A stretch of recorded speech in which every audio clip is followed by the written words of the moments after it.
Praise the lord ప్రియులారా, ఈరోజు మనము ఫాల్స్ టంగ్స్ అంటే ఫేక్ టంగ్స్ గురించి విందాము. చాలామంది భాషల్లో మాట్లాడడము చూస్తుంటాం మనము, కానీ అన్నీ కరెక్ట్ కాదనేది ఈ మెసేజ్ ద్వారా మనకు అర్థమవుతుంది. సో ఈ ఫేక్ టంగ్స్ మీలో ఉన్నా లేకపోతే ఇంకెవరిలో ఉన్నా అసలు అవి నిజమైన టంగ్సా, నిజమైన భాషలా, దేవుని భాషలా, లేకపోతే దయ్యం భాషలా అని కూడా మనము ఈజీగా గ్రహించవచ్చు. మొదటిగా ఈ భాషలు మనకు అర్థం కావు కాబట్టి ఏం మాట్లాడినా దేవుని భాషనే, అనేది పరిశుద్ధాత్మ భాషనే అనుకుంటే మనము చాలా తప్పు చేసిన వాళ్ళం అవుతాము, మోసపోయిన వాళ్ళం అవుతాము. అయితే దీన్ని ఎలా గుర్తించవచ్చు అంటే చూడండి, మొదటిగా ఈ భాషలు మాట్లాడడం ఎందుకు మాట్లాడతారంటే పరిశుద్ధాత్మ మన మీదకి వచ్చినప్పుడు పరిశుద్ధాత్మనే మన ద్వారా అన్య భాషల్లో మాట్లాడుతూ ప్రభువును స్తుతిస్తుంది, మన పక్షాన ప్రభువుని ప్రార్థిస్తాడు అని వాక్యంలో చెప్పబడి ఉన్నది. అయితే చాలా మటుకు సైతాను కూడా మనకు తెలియకుండానే తన భాషలను, తన ఫేక్ టంగ్స్ని మనలో పెట్టడం జరుగుతుంది. ఇది కొన్నిసార్లు కొన్ని కారణాల ద్వారా మన లోపలికి అవి ప్రవేశిస్తాయి. అయితే పరిశుద్ధాత్మకు కౌంటర్ ఫీట్ అంటే నకిలీ ఆత్మలు కూడా ఉంటాయి. అవి మనలో పనిచేస్తుంటాయి కాబట్టి మనము వాటిని చూసి పరిశుద్ధాత్మనే మన మీదకి వచ్చిందని, ఆ భాషల్లో మాట్లాడుతుందని మనల్ని మోసం చేసుకుంటాము. అయితే ఇది చాలా ఈజీగా గుర్తుపట్టొచ్చు. ఎలా అంటే చూడండి, ఆ భాషల్లో మాట్లాడేవాళ్ళు ఇప్పుడు లోకంలో ఏ భాష తీసుకున్నా, ఫ్రెంచ్ గానీ, ఏ భాష తీసుకున్నా, అమెరికా మొదలుకొని ఆస్ట్రేలియా వరకు ఎన్ని భాషలున్నా అన్ని భాషలు కూడా ఎట్లుంటాయంటే క్లియర్‌గా ఉంటాయి. క్లియర్ అంటే పదాలుంటాయి. ఆ పదాలు పలికి వాళ్ళు మాట్లాడతారు కదా! అయితే ఈ అన్య భాషలు, సాతాను భాషలు ఎలా ఉంటాయంటే అన్‌క్లియర్‌గా ఉంటాయి. అంటే బాబిల్ అంటే గొణగడం. క్లియర్‌గా ఉండవు. ఎందుకట్లా గొణుగుతున్నావు, పెద్దగా మాట్లాడు అని అంటాం కదా! సో ఈ గొణగడం అనేది ఏంటి అన్‌క్లియర్ భాష, దాన్ని బాబిల్ అంటారు. ఇట్స్ రాంగ్ అన్నట్టు. చాలా తప్పు. ఇట్లా మన భాషలు క్లియర్‌గా లేకపోతే పదాలు రాట్లేవు మన నోట్లోంచి. ఆహ్, టటటటటట అని లేకపోతే బబబబబబ అని కొన్నిసార్లు మంత్రాలు చదివినట్టు భాషలు మాట్లాడుతుంటారు. ఒక వర్డ్ మాట్లాడి ఇంక మిగతాదంతా బబబబబ అని లేకపోతే తతతతత అని డడడడడ అని ఏదో ఒకటి ఇట్లా మాట్లాడుతుంటారు.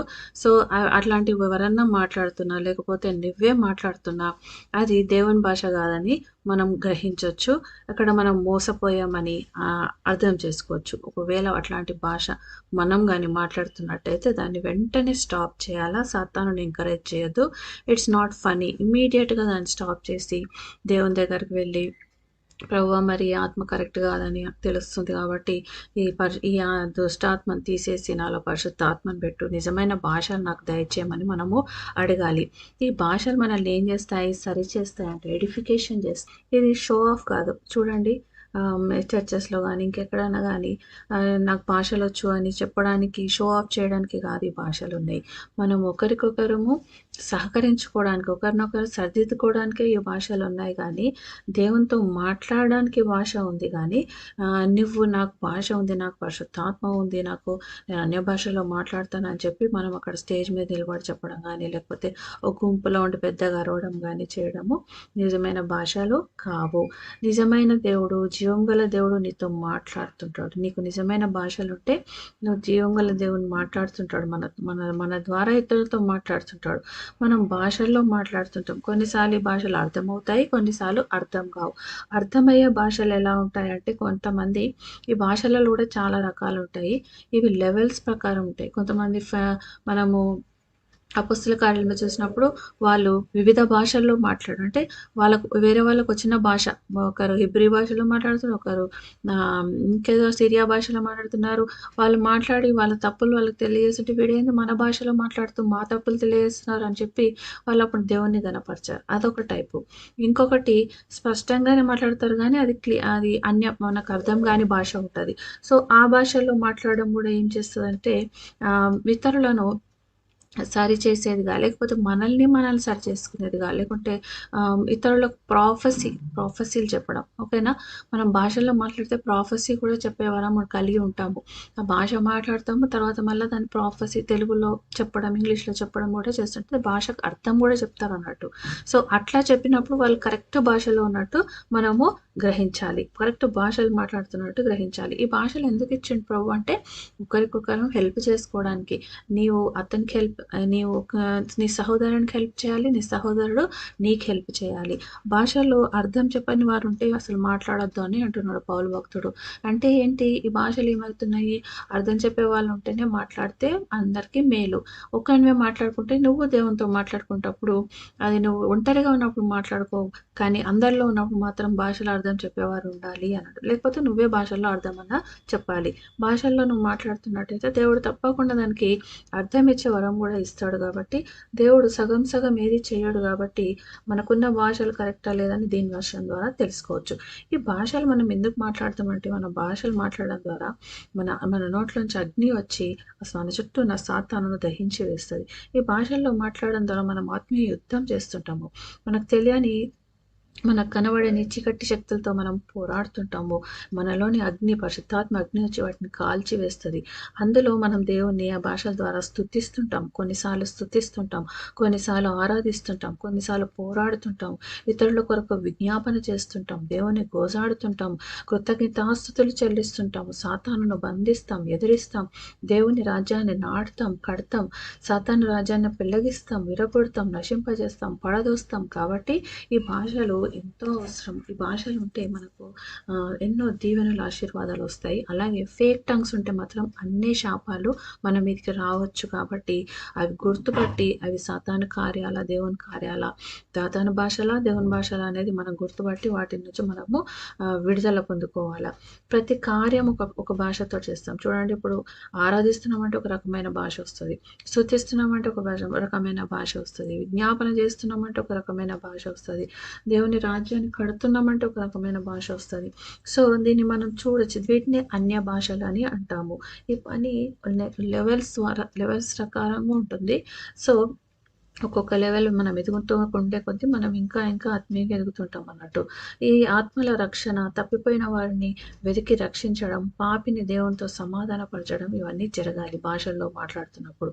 అంతేగాని గొనగడము, అన్‌క్లియర్ లాంగ్వేజ్ యాక్చువల్‌గా ఇది యెషయా గ్రంథము 19 అధ్యాయం 3వ వచనంలో ఇలాగ రాయబడి ఉన్నది. వారి ఆలోచనా శక్తిని నేను మాన్పివేసేదను. కావున వారు విగ్రహముల యొద్దకు, గొనుగువారి యొద్దకు, చూడండి గొనుగువారు, కిచకిచలాడు గొనుగువారు అని ఉంది అక్కడ దగ్గర. కర్ణపిశాచం గల వారి యొద్దకును, సోదెగాండ్ల యొద్దకును విచారింపవెలుదురు. ఈ గొనిగే వారికి ఏం ఆత్మలు ఉన్నట్టు? కర్ణపిశాచాత్మలు, సోదె ఆత్మలు ఉన్నాయంట. చూడండి, ఇది దయ్యాలాత్మ, ఈ దయ్యాల భాష. ఇది భాష మాట్లాడుతున్నట్టయితే, మనకు తెలియకుండానే మాట్లాడుతున్నట్టయితే దీని ద్వారా మనం మోసపోయినట్టు గ్రహించొచ్చు. ఈ భాషలు ఈ సతాన్ భాషలు ఎప్పుడు మనకొస్తాయంటే, మనం ఎప్పుడన్నా కాన్స్టెంట్‌గా కృంగిపోయినప్పుడు, డిప్రెషన్‌లో ఉన్నప్పుడు, చాలా కొంతమందయితే నిరాశ, నిస్పృహలో ఉంటారు. అలాంటి వారిని ఈ ఆత్మలు పట్టుకుంటాయి అన్నట్టు. సో, ఆత్మఫలం కాదు చూడండి. కృంగిపోవడం ఆత్మఫలం కాదు. ఆత్మఫలం ఏంటి? సంతోషము, సమాధానము, దీర్ఘశాంతము, దయాళుత్వం, మంచితనం, విశ్వాసం, సాత్వికం, ఆశా నిగ్రహం. వీటిలలో కృంగుపాటు, డిప్రెషన్ లేనే లేదు. ఇది కానీ మనలో ఉండి మనం భాషల్లో మాట్లాడుతున్నట్టు అయితే, మనకు డిప్రెషన్ ఉండి భాషల్లో మాట్లాడుతున్నామంటే ఆత్మఫలం కదా! ఆత్మఫలమే దాంట్లో లేదు. ఓకే. సో, మనము ఇది ఫేక్ టంగ్‌గా గుర్తించాలి. ఫేక్ స్పిరిట్ ఉన్నట్టు కూడా గుర్తించాలి. పరిశుద్ధాత్మ కాదు మనలో ఉన్నది. ఏమున్నది? దురాత్మ ఉన్నదన్నట్టు. ఇది గాని నీలో ఉంటే నువ్వేం చేసుకోవాలా? దీన్ని సరి చేసుకోవాలా. ఇది ఆత్మ సరైనది కాదని దీని నుంచి మనము విడుదల పొందుకోవడానికి ప్రయత్నము చేయాలా.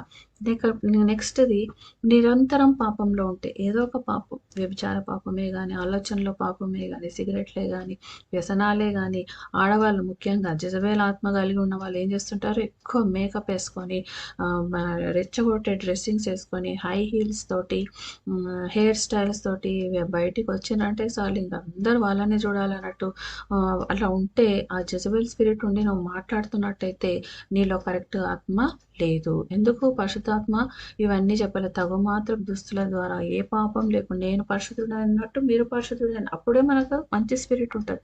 ఇవన్నీ పాపంలో చేసుకుంటూ ఈ పాపాలన్నీ మనలో ఉంటుంటే మనలో సరైన భాష ఉండదు. మనం ఎంత ప్రయత్నించినా గానీ పరిశుద్ధాత్మ మన మీదకి రారు.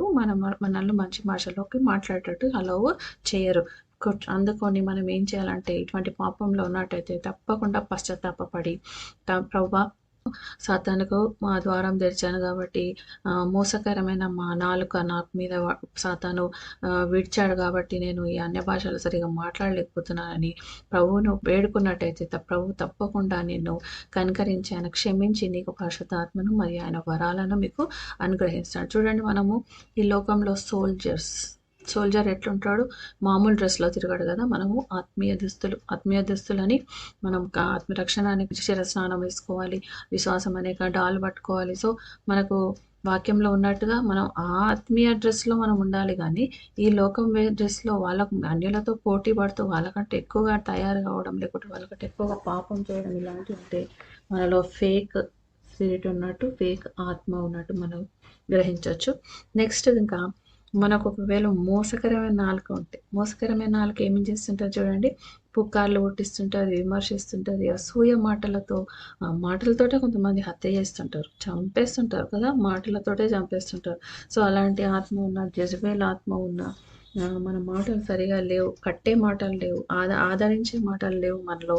ఒకవేళ మనం వాళ్ళని హింసిస్తుంటే మాటలతోటి తక్కువడలు హింసించినట్టు అలాంటి మాటలు మనం మాట్లాడుతున్నట్టయితే మనలో ఫేక్ టంగ్స్ ఉన్నట్టు లెక్క. ఎందుకంటే ఆ నాలుకతోటే మనం ప్రభువుని స్తుతిస్తున్నాం, అదే నాలుకతోటి మనుషులను విమర్శిస్తున్నాం, వాళ్ళను చంపేస్తున్నాము అని అంటే అది తప్పకుండా సైతాను ఫేక్ టంగ్స్ పెట్టినట్టే లెక్క. చూడండి, మనలో దేవుని మినిస్ట్రీ, దేవుని సేవ లేదు, దాని కోసము ఆ ఫైర్ లేదు, ఆ మంట లేదు, ప్రభు సేవ చేయాలని ఆ మంట లేకపోయినట్టయితే మనలో ఫేక్ టంగ్స్ ఉంటాయి. ఎందుకంటే నశించిన ఆత్మల కోసం మనం భారం కలిగి లేము, ఎవాంజలైజ్ చేయట్లేదు, దేవుని కోసం ప్రజలను మనం పట్టుకోవడం లేదు. చూడండి, ఫిషింగ్ చేయట్లేదు. కాబట్టి మనలో ఎటువంటి దేవుని సేవ లేదు అన్నప్పుడు మన పరిశుద్ధాత్మ మనలో పనిచేయదు.